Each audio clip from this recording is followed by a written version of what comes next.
Commander Jake Morrison stood on the bridge of the UES Sentinel, watching the stars slip past the view screen. His ship had been traveling through deep space for 3 months, charting new systems and looking for planets that humans could colonize. It was peaceful work, the kind Morrison enjoyed. He had seen enough war during the Earth unification conflicts. Now, at 42 years old, he preferred exploration to combat. Lieutenant Kate Sullivan sat at the tactical station, monitoring the sensors. She was younger than Morrison, only 30, but she had sharp instincts that had saved the crew more than once. Dr. Lisa Hartman, the ship's xenobiologist, stood near the science console, eager to study any new life forms they might discover. The Sentinel had already made contact with 3 alien species. All had been peaceful. The galaxy seemed ready to welcome humanity as partners in trade and exploration. Morrison believed the future was bright. Then the sensors detected something massive. "Commander, I'm picking up a fleet of unknown vessels," Sullivan said, her voice tight. 30 ships, all heavily armed. They're moving to intercept us." Morrison straightened in his chair. "Hail them. Standard first contact protocols." The view screen flickered, and an alien face appeared. It was reptilian, with golden eyes and scales that shimmered like metal. The creature's mouth was filled with sharp teeth, and when it spoke, its voice rumbled like distant thunder. "I am War Commander Vrex of the Krell Dominion. You have entered our territory. Identify yourselves." Morrison kept his voice calm and diplomatic. "I am Commander Jake Morrison of the United Earth Ship Sentinel. We come in peace, seeking to establish friendly relations with all species we encounter. We didn't know this was your territory. We apologize for any intrusion." Vrex's eyes narrowed. "Humans, we have heard of your kind. You are weak. You crawl across the stars like insects, begging for acceptance." The alien leaned forward, his teeth gleaming. "The Krell Dominion does not befriend insects. We crush them." Morrison felt his crew tense around him. He raised a hand, signaling them to stay calm. "We have no quarrel with you. We'll leave your space immediately. There's no need for conflict." "You misunderstand," Vrex said, his voice cold. "The Krell have decided humanity will serve us. You will surrender 3 of your colony worlds. You will provide us with resources and technology. You will obey. If you refuse, we will take what we want by force." Morrison's jaw tightened. "I have no authority to surrender anything. I'm just an exploration captain. You need to speak with Earth's government about—" "You refuse," Vrex interrupted. "Then you will die as an example." The screen went dark. "Shields up," Morrison shouted. "Evasive maneuvers." Sullivan's hands flew across her console. "They're firing! Multiple ships converging on our position!" The Sentinel shook as energy beams hammered its shields. Morrison gripped his armrest as the ship rocked violently. 2 escort vessels, smaller ships that traveled with the Sentinel, moved to protect them. Morrison watched in horror as Krell weapons tore through their shields like paper. The first escort exploded in a ball of fire. The second lasted only seconds longer. "Get us out of here," Morrison ordered. "Maximum speed." The Sentinel's engines roared to life, pushing the ship away from the Krell fleet. More weapons fire streaked past them, close enough to make the crew flinch. One blast clipped the Sentinel's rear section, and alarms blared throughout the ship. "Hull breach on Deck 7, someone shouted. "Sealing emergency doors." Morrison watched his crew work with practiced efficiency. They had trained for moments like this, but none of them had expected to face such overwhelming force. The Krell ships were faster and more powerful than anything humanity had built. "Jump to hyperspace as soon as we're clear," Morrison said. "Plot a course for Earth. We need to warn them." Sullivan nodded, her face pale. 30 seconds to safe jump distance." Those 30 seconds felt like hours. The Sentinel dodged and weaved through a storm of enemy fire. Morrison could hear the ship groaning under the stress. Finally, Sullivan's console chimed. We're clear! Jumping now! The stars stretched and twisted as the Sentinel leaped into hyperspace. Behind them, the Krell fleet continued firing, but the shots fell harmlessly into empty space. Morrison let out a breath he hadn't realized he was holding. "Damage report," he said quietly. Sullivan checked her screen. "Hull breach is sealed. We lost 16 crew members in the initial attack. Shields at 40%. Engines are damaged but functional. We can make it to Earth, but it'll take 3 days instead of 1. Morrison closed his eyes, thinking of the crew they had lost. Good people. Killed without warning or mercy. He opened his eyes and looked at his remaining officers. "Dr. Hartman, I need everything we know about the Krell. Pull up any records from other species, any data at all." Hartman nodded and hurried to her station. For the next 3 days, while the Sentinel limped back to Earth, she compiled a report. What she found was terrifying. The Krell Dominion controlled 50 star systems. They had conquered dozens of species. They respected only strength and viewed diplomacy as weakness. Once they decided to take something, they never stopped until it was theirs. Morrison sent urgent messages to Earth, but he knew they wouldn't arrive before the Sentinel did. He spent those 3 days preparing his report, knowing that what he said could determine humanity's future. When the Sentinel finally reached Earth orbit, Morrison was immediately summoned to meet with Admiral Ryan Blake, the head of United Earth Space Command. Blake was a hard man with steel-gray hair and eyes that had seen too much war. He listened to Morrison's report in silence, his face growing darker with each word. "You're certain they'll attack our colonies?" Blake asked. "Yes, sir," Morrison replied. "They were already moving ships when we escaped. I'd estimate they'll reach New Haven within a week." Blake stood and walked to his office window, looking down at Earth. "We've been at peace for almost a century. Our military has been focused on defense and exploration, not warfare." He turned to face Morrison. "How many ships do they have?" "Intelligence estimates at least 500 warships, sir." "All more advanced than ours." Blake was quiet for a long moment. Then he pressed a button on his desk. "Get me the President, and activate Protocol Phoenix." Morrison frowned. "Protocol Phoenix, sir?" Blake's smile was cold. "The Krell think we're weak because we chose peace. They're about to learn that humanity didn't forget how to make war. We just chose not to, until now." 5 days later, the news arrived. New Haven, a colony world with 2.3 million people, had been attacked. The Krell had bombed it from orbit for 6 hours straight. Nothing survived. The entire planet was a burning graveyard. Morrison watched the footage from New Haven with tears streaming down his face. He had friends there, people he had served with, families he knew, all gone, all murdered by an enemy that saw humans as insects to be crushed. Admiral Blake appeared on every screen across Earth and her colonies. His message was simple and direct. "The Krell Dominion has declared war on humanity.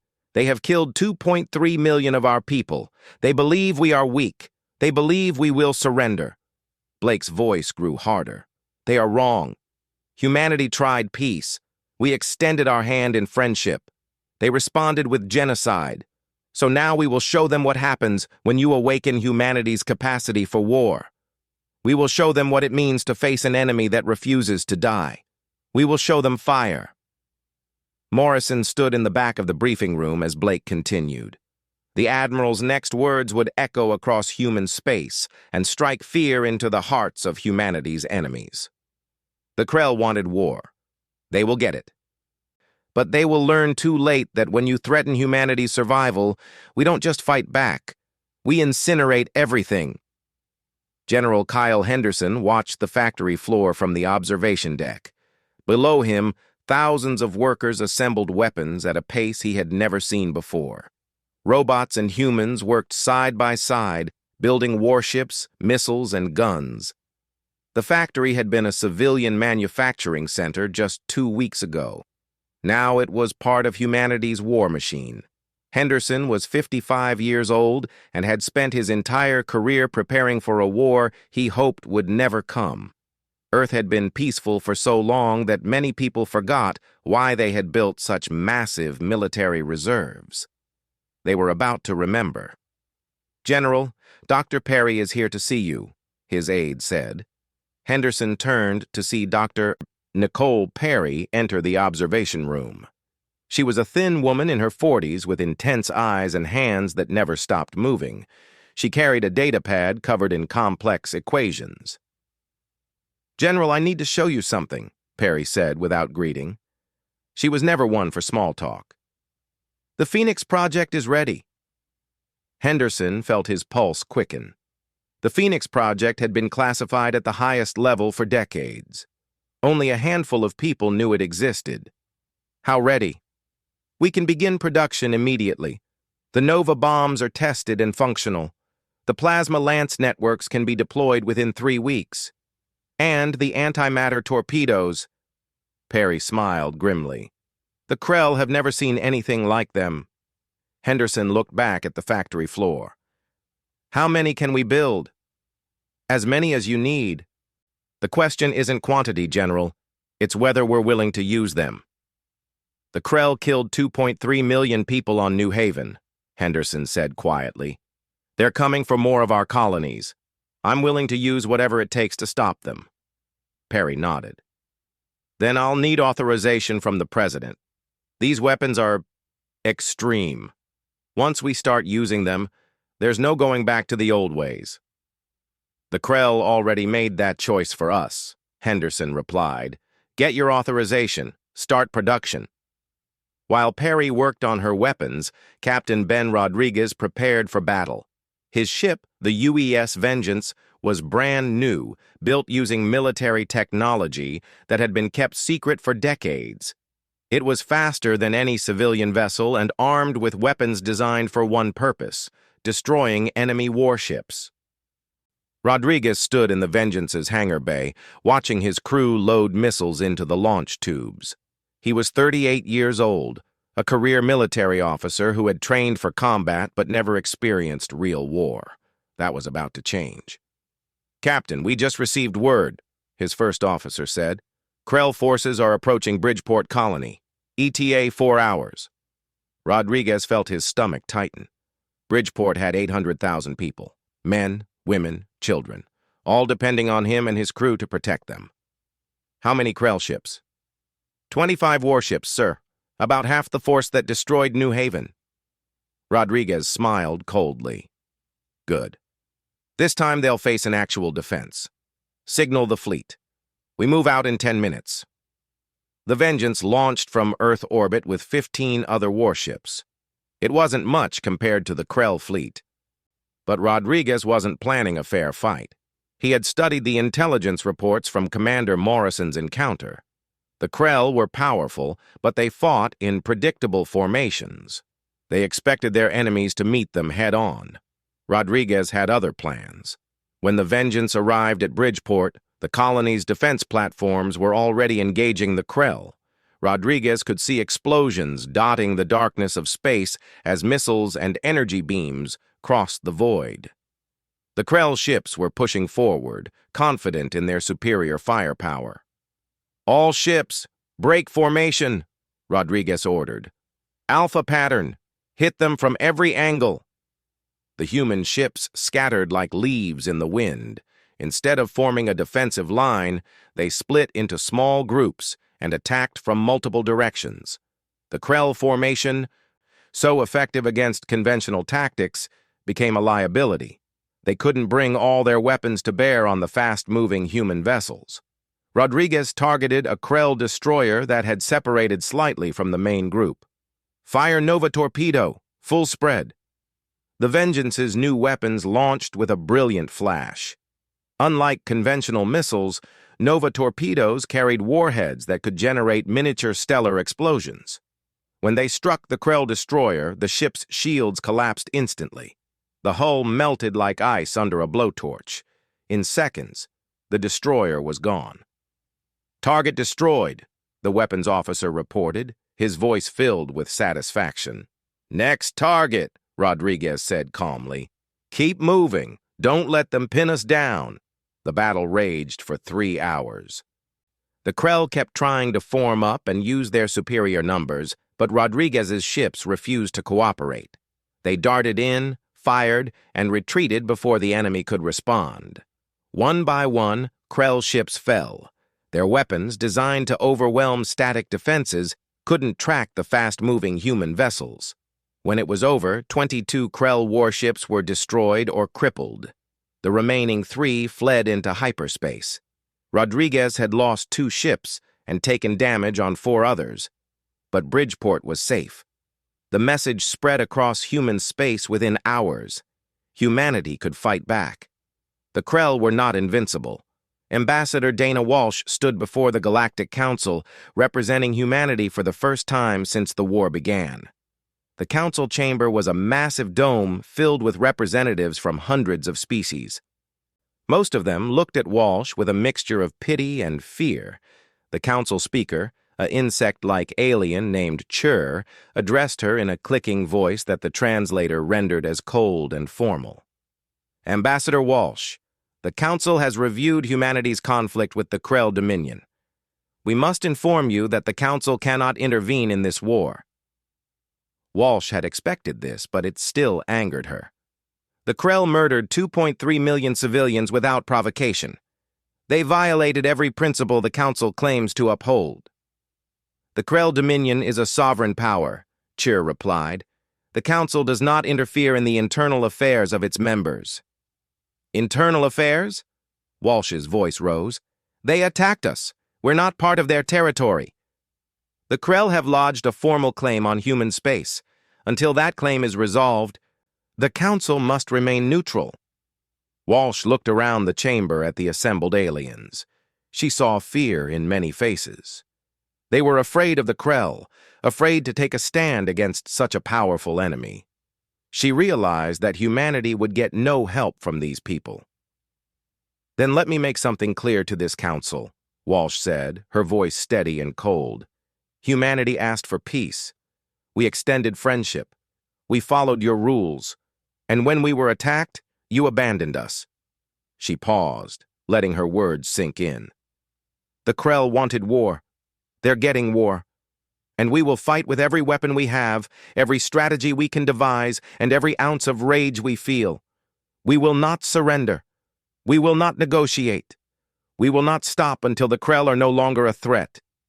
Ambassador, you must understand, Chur began. No, Walsh interrupted. You must understand.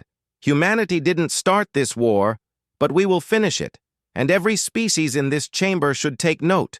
When you threaten human survival, when you murder our children, when you force us to fight for our existence, we don't just fight back. We incinerate everything in our path until the threat is gone. Walsh turned and walked out of the chamber. Behind her, the assembled aliens sat in stunned silence. They had never heard a human speak with such cold fury. On Earth, General Henderson received reports of the victory at Bridgeport. He immediately called a meeting with Admiral Blake and the President.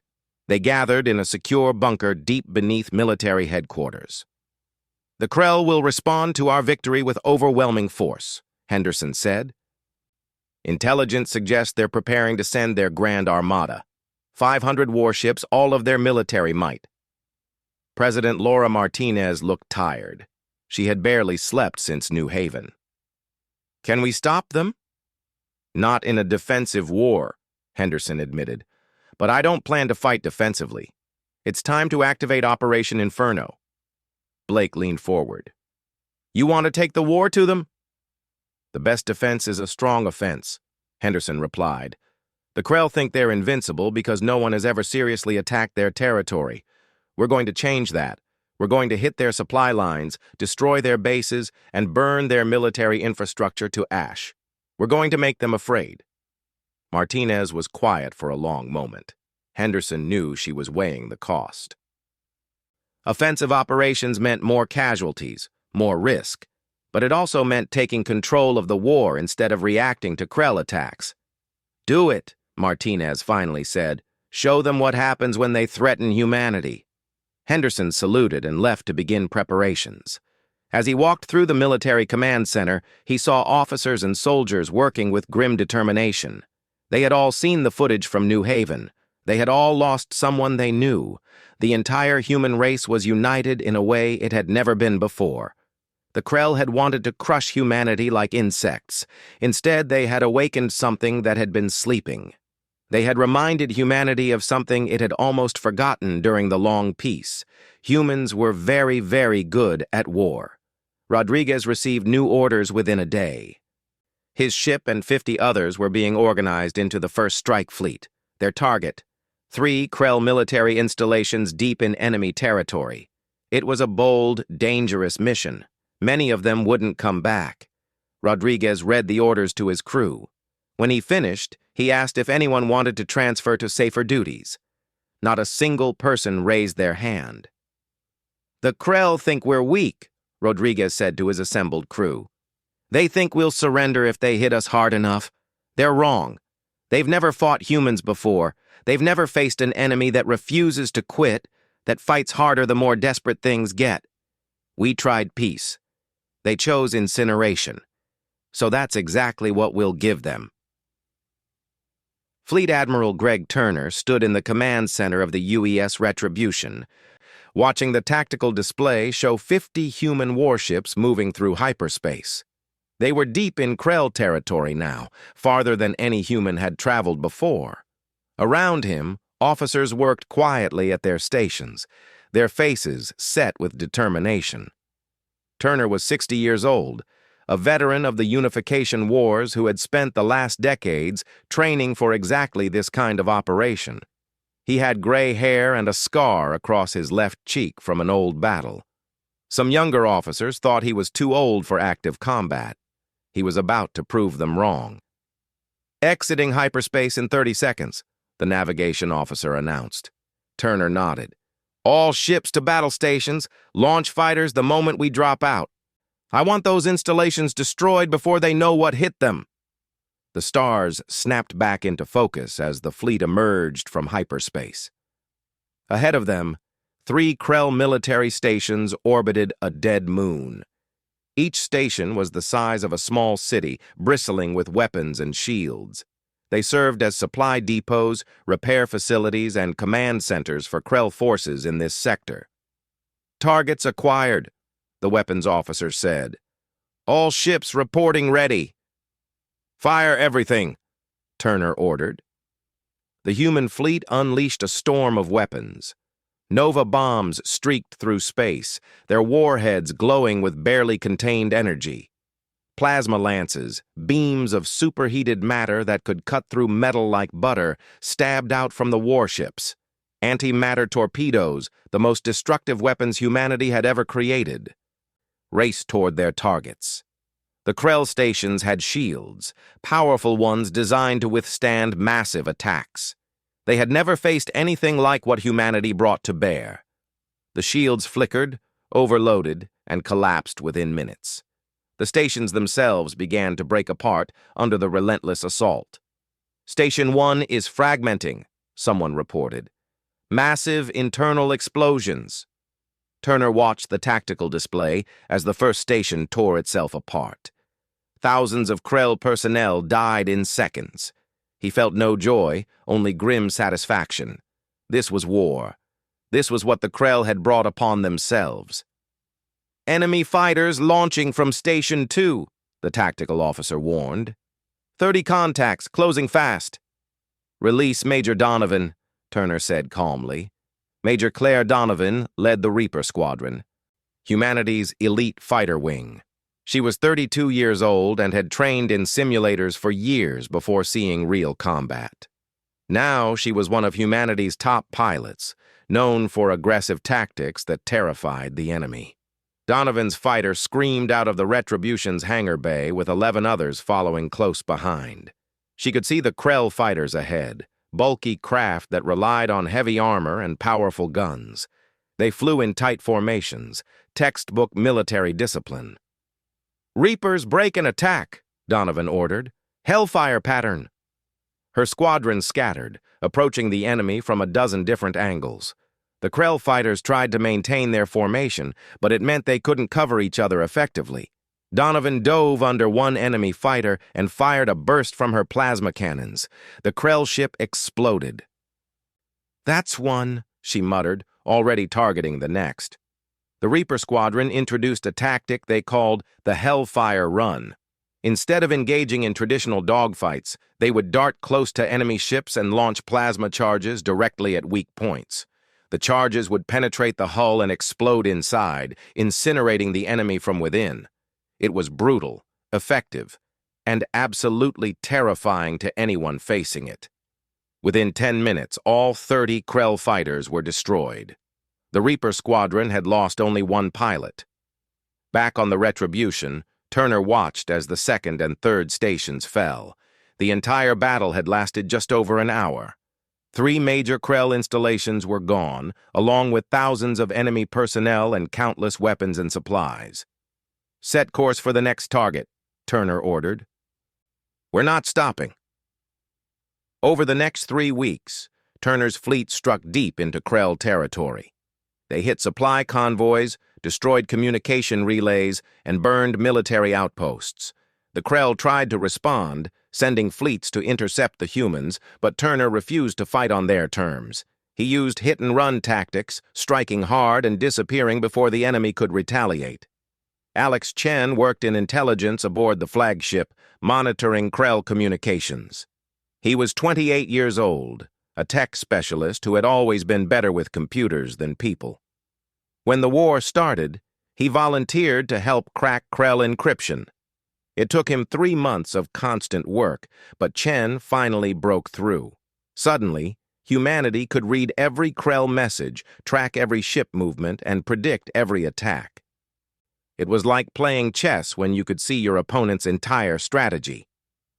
"Admiral, I've got something," Chen said, bringing up a decoded message on Turner's display. "The Krell are planning a major offensive against our colony at Riverside.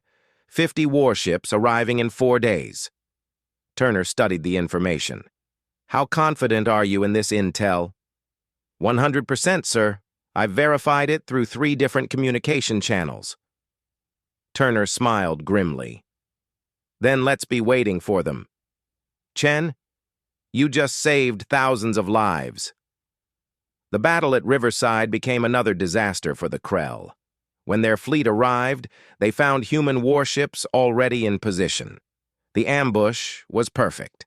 28 Krell ships were destroyed before they could retreat. The rest fled, damaged and demoralized. But the Krell weren't giving up. War Prince Throck, a massive reptilian commander with scales like black iron, rallied his forces with speeches about Krell's superiority.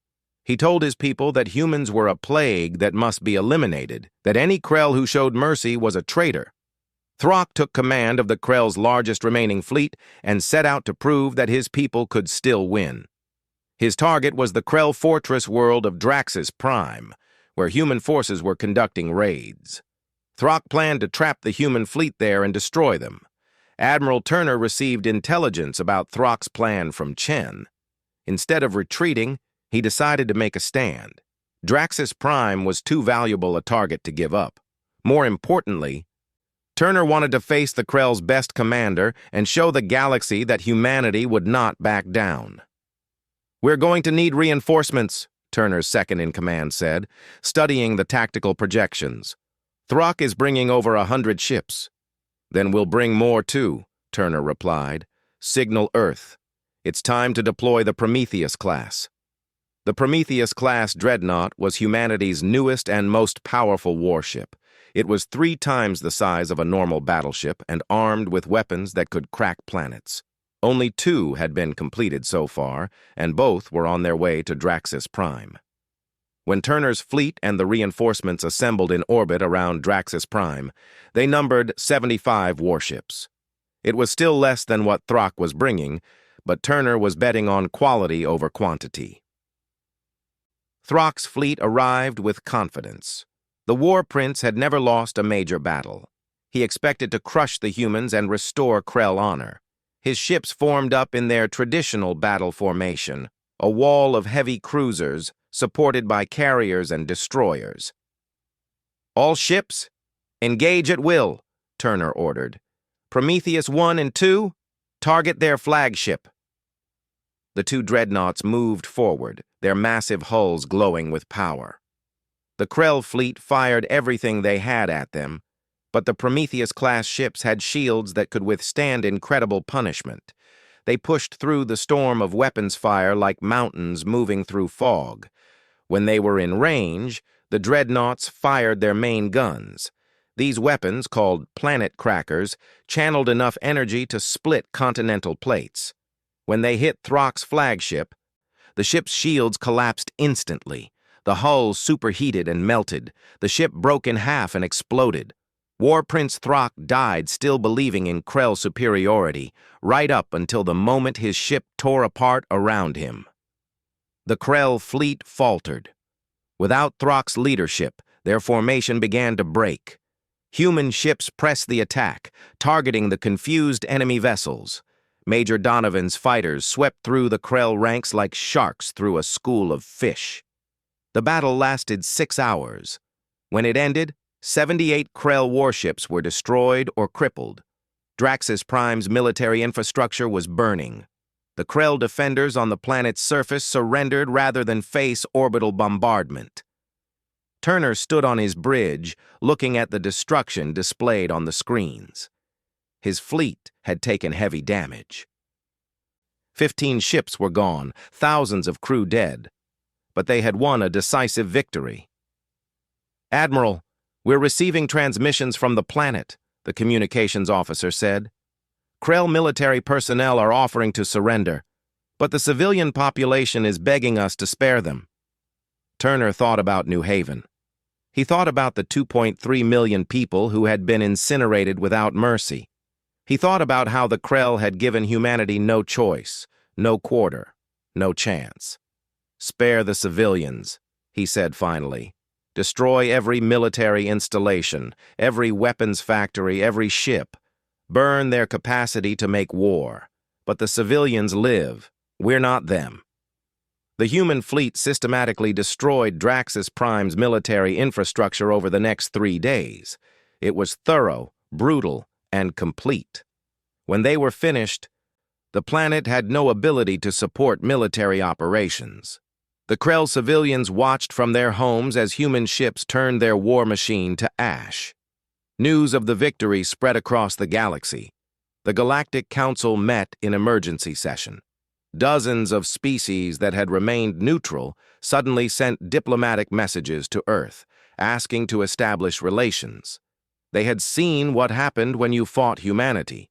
They had seen the Krell, one of the galaxy's most powerful empires, beaten again and again. Ambassador Walsh received a message from the council speaker, Chur.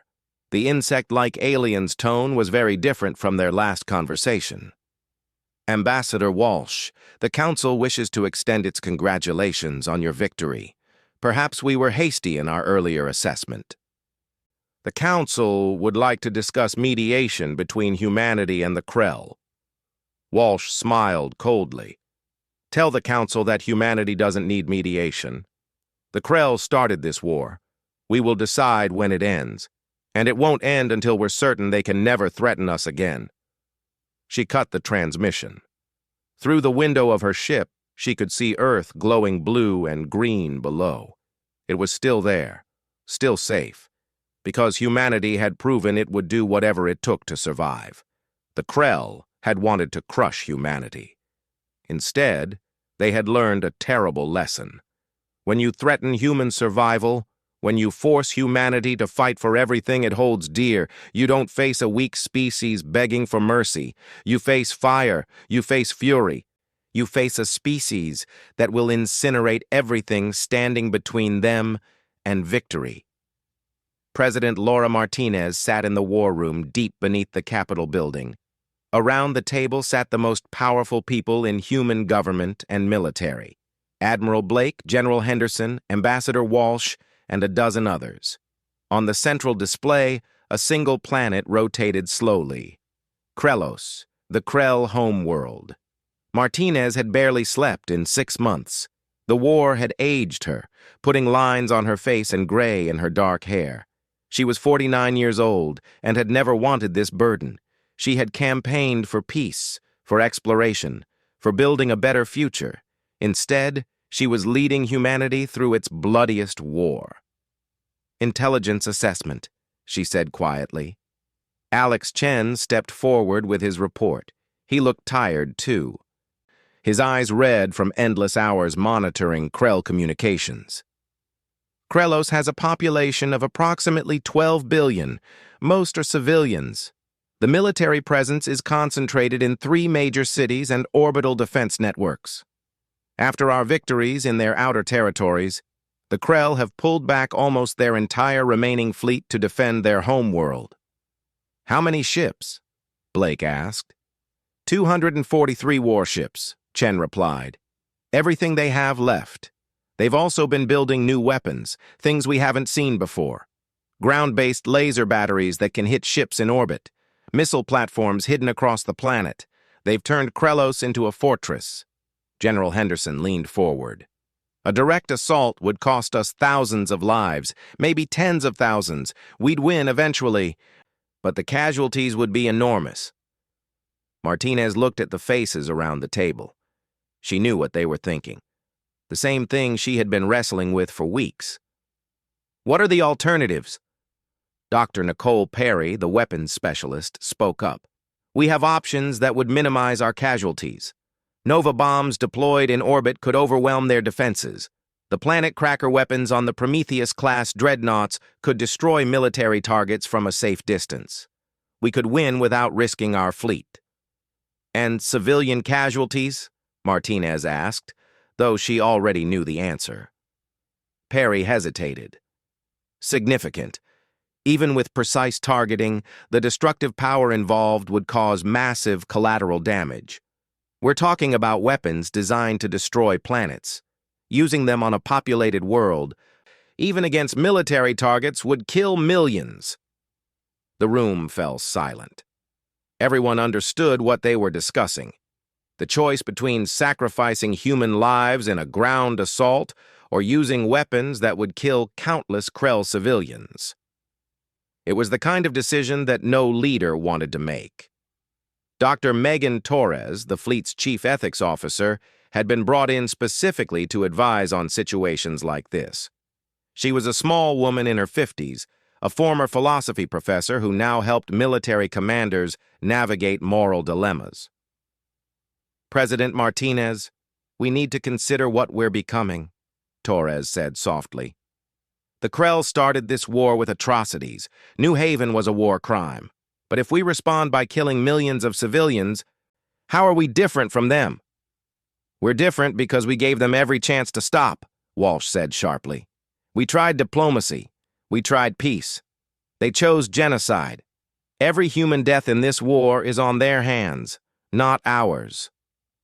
"That doesn't give us license to commit atrocities of our own," Torres countered. "There must be a proportional response. We can invade. Yes, it will cost lives, but it would be a military operation against military targets." Henderson shook his head. "You're asking me to send soldiers into a meat grinder when we have weapons that could end this war in days. Every hour we delay is another hour the Krell have to prepare. More of our people will die because we chose the harder path." "Maybe that's the cost of remaining human," Torres said. "Maybe that's what separates us from monsters. We choose the harder path because it's right." Martinez listened to the arguments, feeling the weight of millions of lives pressing down on her. She thought about New Haven, about the images of burning cities and dead children. She thought about Commander Jake Morrison's report, about how the Krell had fired first and laughed about it. But she also thought about what humanity stood for. They had explored the stars hoping to find friends, to build something better. This war had forced them to become something darker, something more brutal.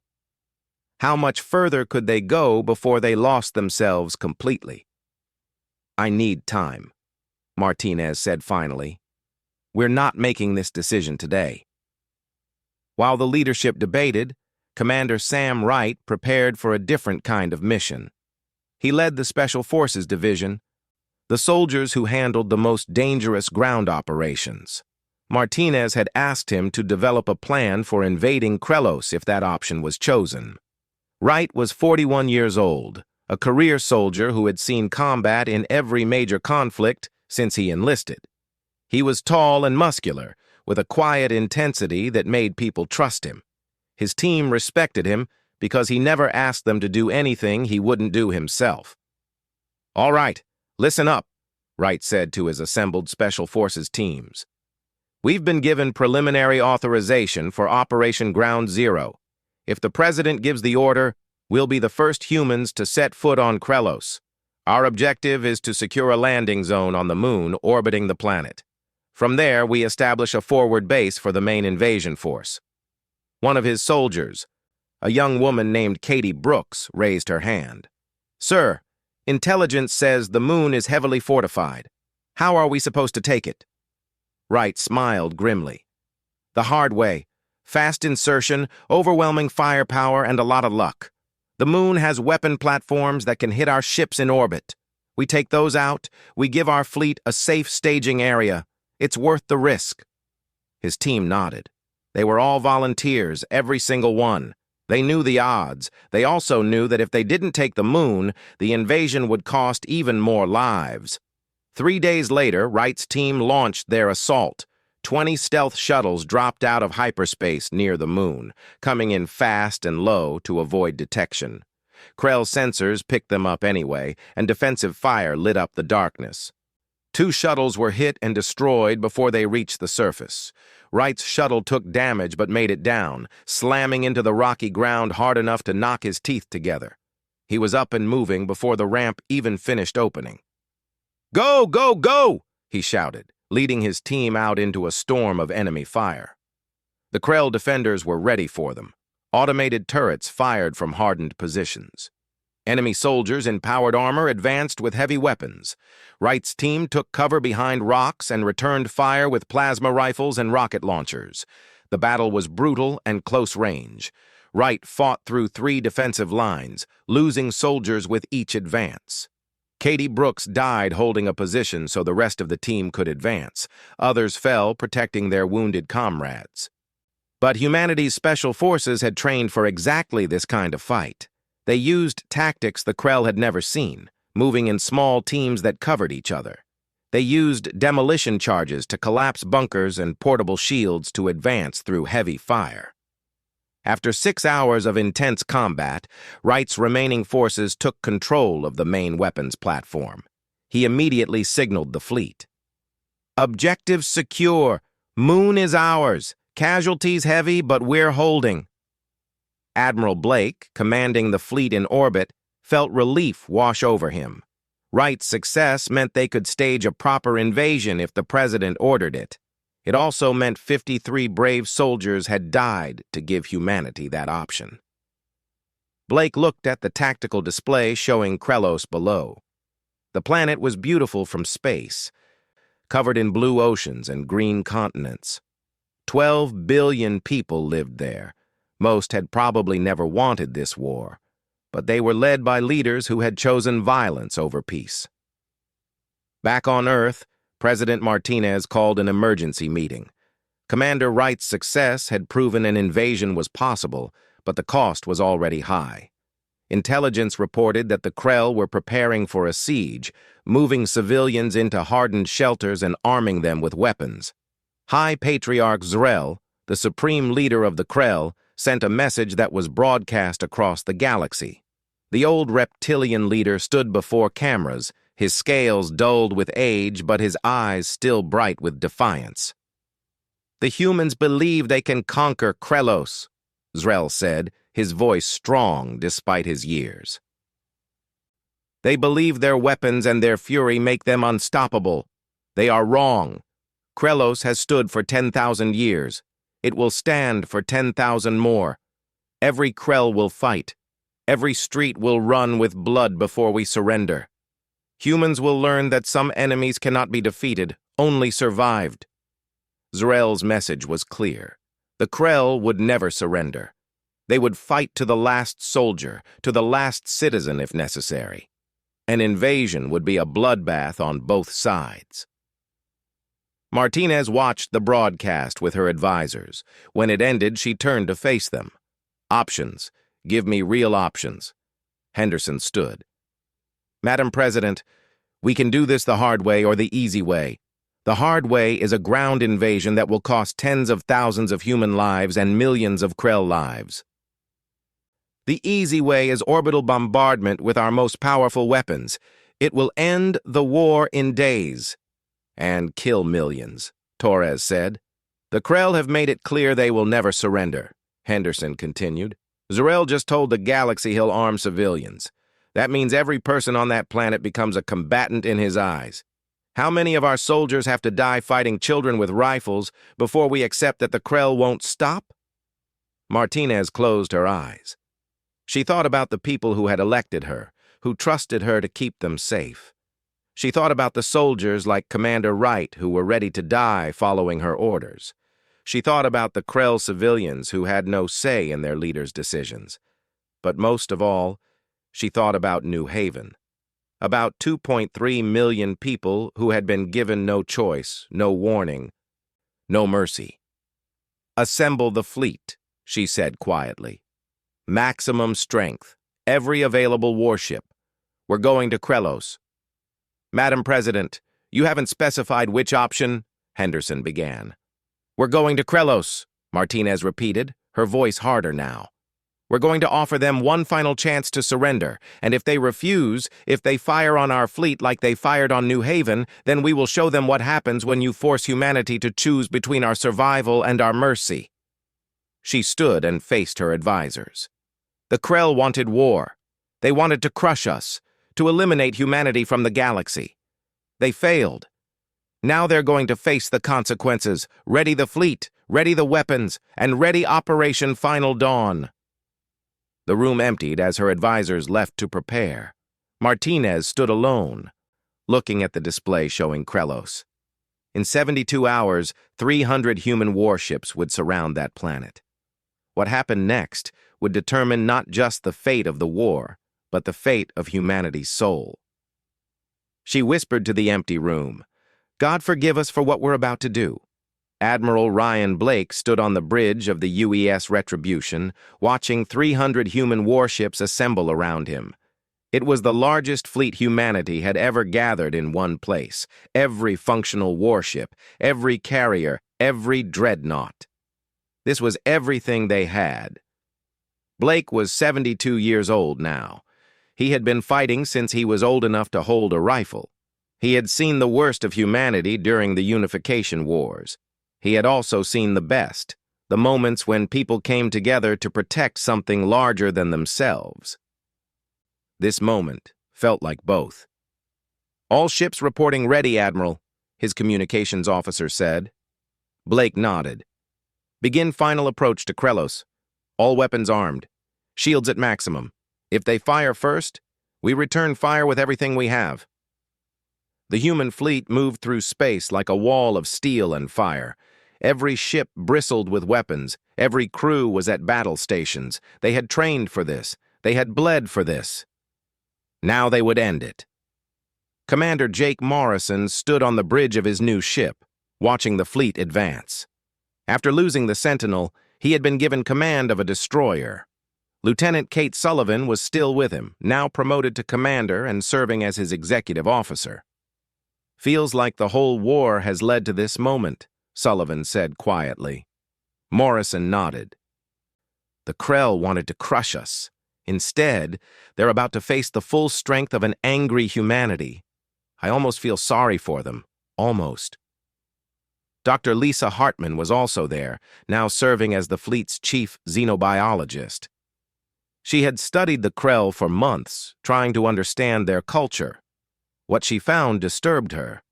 The Krell had conquered dozens of species. They had committed genocides before. New Haven wasn't an aberration. It was standard Krell practice. They don't know how to surrender, Hartman said. It's not part of their culture. In their entire history, no Krell leader has ever negotiated peace from a position of weakness. They'd rather die. Then they'll get their wish, Morrison replied. The fleet dropped out of hyperspace at the edge of Krellos' system. Immediately, alarms began blaring. The Krell fleet was already in position, 243 warships arranged in defensive formations around their home world. On the planet's surface, massive weapons batteries began powering up. Blake opened a communication channel to the entire Krell system. His face appeared on every screen, every view screen, every communication device on Krellos. I am Admiral Ryan Blake of the United Earth Space Command. 7 months ago, your leaders attacked humanity without provocation. You murdered 2.3 million civilians on New Haven. You declared war on a peaceful species that wanted only friendship. Since then, we have defeated your fleets, destroyed your military infrastructure, and driven your forces back to this system. Now we are here, at your home world, with enough firepower to end this war in a single day. Blake paused, letting his words sink in. On Krellos, billions of civilians watched and listened. They had been fed propaganda for months about how humanity was weak, how the Krell were winning. Now they could see with their own eyes the massive human fleet that surrounded their world. This is your last chance, Blake continued. Surrender now. Disarm your military. Accept our terms for peace, or we will show you what happens when you force humanity to fight for its survival. You started this war by incinerating our people. If you do not surrender, we will incinerate everything you have built. Choose. The transmission ended. For a long moment, nothing happened. The two fleets faced each other across the darkness of space. 12 billion Krell civilians held their breath. 300 human warships waited. Then, High Patriarch Zrel responded. The ancient leader appeared on screens across both fleets. His scales were faded with age, but his eyes burned with rage and pride. Humanity speaks of peace, but brings only death. You invaded our territory. You destroyed our ships. You dare demand our surrender? Zrel's voice rose. The Krell Dominion bows to no one. We have ruled this region for 10,000 years. We will not yield to upstart primates who barely learn to reach the stars. You want Krellos? Come and take it. Come and die on our world. Come and learn that the Krell cannot be defeated. Zrel raised a clawed hand. All ships, fire. The Krell fleet opened up with every weapon they had. Energy beams, missiles, plasma charges, all streaking toward the human fleet. At the same moment, the ground batteries on Krellos began firing, adding their firepower to the barrage. Blake watched the incoming fire on his tactical display. He felt a strange calm settle over him. The Krell had made their choice. Now he would make his. All ships, Blake said quietly. His voice carried to every human warship. Fire at will! Operation Final Dawn is in effect. Show them what happens when they threaten humanity. Incinerate everything. The human fleet answered with a fury that lit up the darkness. 300 warships fired as one, unleashing weapons the galaxy had never seen used in such concentration. Nova bombs turned space itself into fields of burning energy. Plasma lances cut through Krell shields like they weren't there. Antimatter torpedoes erased ships from existence in flashes of white light. The battle that followed would be remembered for centuries. It lasted 18 hours. 18 hours of constant, brutal combat. Both sides fought with desperate fury. Both sides took terrible losses. Major Claire Donovan led her fighter squadrons in wave after wave of attacks. She watched friends die around her as Krell point defense fire filled space with deadly metal. But for every human fighter that fell, 2 Krell ships burned. The Reapers earned their name that day. Commander Sam Wright, still holding his position on the captured moon, directed fire support for the fleet. His ground-based weapons took out 3 Krell carriers before enemy bombardment forced him to evacuate his position. Captain Ben Rodriguez commanded the Vengeance through the thick of the fighting. His ship took damage from a dozen different sources, but he kept fighting. When a Krell battleship tried to ram the wounded Prometheus-class dreadnought, Rodriguez put his ship directly in its path. The Vengeance was destroyed, but the dreadnoughts survived. Throughout the battle, the human fleet systematically destroyed every Krell military asset. Warships, orbital platforms, ground batteries. They targeted military installations on the planet's surface with precision strikes. Weapons factories were incinerated. Command centers were reduced to molten craters. Shipyards exploded as human torpedoes found ammunition stores. The two Prometheus-class dreadnoughts moved through the battle like ancient gods of war. Their massive planet-cracker weapons fired again and again, each shot powerful enough to split continents. They targeted the three major military cities on Krelos. The weapons did not destroy the cities entirely, but they destroyed every military structure, every barracks, every weapons facility. The civilian areas were largely spared, though the shockwaves from the impacts shattered windows and knocked down buildings across entire regions. High Patriarch Z'Rell watched from his command bunker as his military collapsed around him. He had been so certain of victory. The Krell had never lost their home world. It was unthinkable. It was impossible. But it was happening. "My Patriarch," one of his advisors said desperately, "we must surrender. The humans are destroying everything. If we don't stop now, there will be nothing left." "No," Z'Rell said firmly.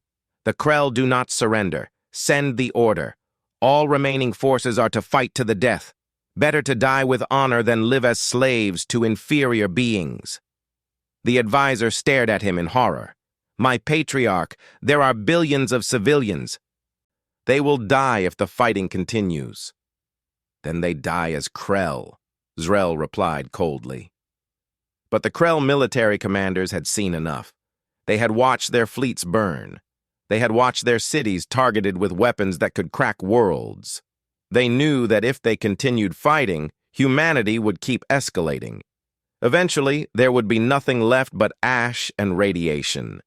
Against Z'Rell's orders, the Krell fleet commanders began surrendering.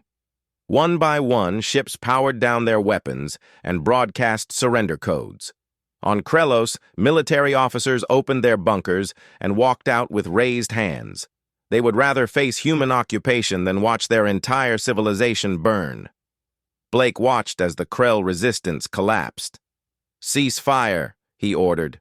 "All ships, cease fire. Accept their surrender." The shooting stopped. Silence fell across the battlefield, broken only by the crackling of burning ships and the groans of damaged hulls.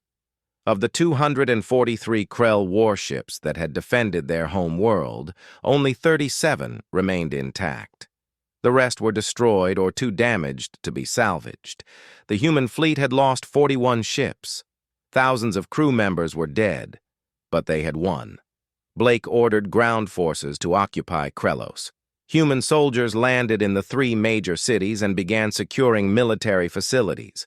The Krell civilians watched them with a mixture of fear and awe. These were the beings their leaders had called weak. These were the inferior creatures who had supposedly been easy to crush. Now they were the occupiers, the victors, the ones who decided what happened next. High Patriarch Z'Rell was captured in his bunker. The old leader refused to walk, so human soldiers carried him out. He was brought before Admiral Blake on the Retribution. The two leaders faced each other, one victorious and weary, the other defeated but still defiant. "You should have surrendered," Blake said quietly. "All of this destruction, all these deaths, could have been avoided if you had just accepted our first offer of peace." "Krell do not surrender," Z'Rell hissed. "You may have won this battle, but you will never truly defeat us. We will resist. We will rebuild. We will—" "No," Blake interrupted. "You won't. Your military is destroyed. Your weapons are gone. Your people are under our occupation. The Krell Dominion, as it existed, is finished. What happens to your people now depends on whether they learn from this, or whether they force us to ensure they can never threaten anyone again." Z'Rell stared at him with hatred burning in his golden eyes. Then suddenly the old leader laughed. It was a bitter, hollow sound. "You think you've won, but you've lost something more important. You've become what you fought against. You've become conquerors, oppressors, everything we said you were." Blake was silent for a moment. Then he said, "No, we became what we had to become to survive. There's a difference. We gave you every chance for peace. We tried diplomacy, negotiation, coexistence. You chose genocide. The blood of every being who died in this war is on your hands, not ours." Zrel said nothing more. He was taken to a detention facility to await trial for war crimes. Blake watched him go, feeling no satisfaction in the victory. Only exhaustion and a deep sadness for everything that had been lost. Ambassador Kelly Preston arrived at Krelos to begin the process of negotiation and reconstruction. She was younger than Walsh, only 35, but she had been chosen specifically because she believed in giving the Krell a chance to rebuild under better leadership. "The terms are non-negotiable," Preston told the assembled Krell civilian leaders. "Complete demilitarization. All weapons beyond basic police forces are to be surrendered. War reparations will be paid to rebuild New Haven and compensate the families of those killed. Krell society will be monitored to ensure you never again threaten galactic peace. Accept these terms and we can begin rebuilding. Refuse, and we'll be forced to take more drastic measures." The Krell leaders, without Zrel's influence, accepted. They had seen what humanity could do. They had no desire to see it again. Commander Jake Morrison returned to New Haven 3 months after the war ended. The planet was still mostly ruins, but reconstruction had begun. Crews were building new cities, planting new forests, making the dead world live again. He stood in what had been the main square of the capital city. Now it was just a crater. A memorial was being built here, a monument to the 2.3 million people who had died. Their names would be carved into black stone, a reminder of what had been lost. Lieutenant Kate Sullivan stood beside him. "Do you think it was worth it?" she asked. "All the death, all the destruction, just to end up here?" Morrison thought about it for a long time before answering. "The Krell forced this on us. We didn't want war. We wanted peace. Exploration, cooperation. They chose genocide. Everything that happened after that was just humanity responding to an existential threat. Was it worth it? I don't know, but I know we didn't have a choice. Not if we wanted to survive." Sullivan nodded slowly. "I keep thinking about what that Krell leader said, about us becoming what we fought against." "We're not," Morrison said firmly. "Conquerors destroy for glory or resources. We destroyed to survive. Oppressors crush the weak. We crushed an enemy that attacked us first. There's a difference. We never wanted to be the galaxy's most dangerous species. But when they threatened our existence, we proved that we could be. And now the whole galaxy knows. Don't threaten humanity. Don't attack our homes. Don't force us to choose between mercy and survival. Because when you do, we'll choose survival every time." The memorial was completed 6 months later. President Laura Martinez attended the dedication ceremony. She had won re-election despite the war, perhaps because of it. The people understood she had made impossible choices to keep them alive. She stood before the memorial and read the inscription that had been carved into the base. It was written in English and Krell, so that anyone who visited would understand. "They wanted war. We gave them fire. May we never have to again." Martinez looked out at the crowd gathered for the ceremony. Human families whose loved ones had died, soldiers who had fought in the battles, even some Krell representatives sent by their new government to honor the dead and ask forgiveness for their leaders' crimes. "The Krell attacked us believing we were weak," Martinez said. "They believed that because we chose peace, we were incapable of war. They learned otherwise. The entire galaxy learned otherwise. Humanity's response to war when our survival is threatened is absolute. We will use every weapon, every strategy, every ounce of determination we possess. We will incinerate everything standing between us and our survival." She paused, her voice softening. "But we take no joy in it. We mourn every life lost, on both sides. We rebuild what was destroyed. We offer peace to former enemies who are willing to change, because we remember who we wanted to be before the war forced us to become something else." Martinez finished her speech and stepped back. The memorial was unveiled, revealing the names of all who had died on New Haven. The crowd fell silent, each person remembering someone they had lost. High above in orbit, the human fleet maintained its watch. Some ships were being reassigned to exploration duties, returning to the mission they had before the war. Others would remain as guardians, making sure that what happened to New Haven never happened again.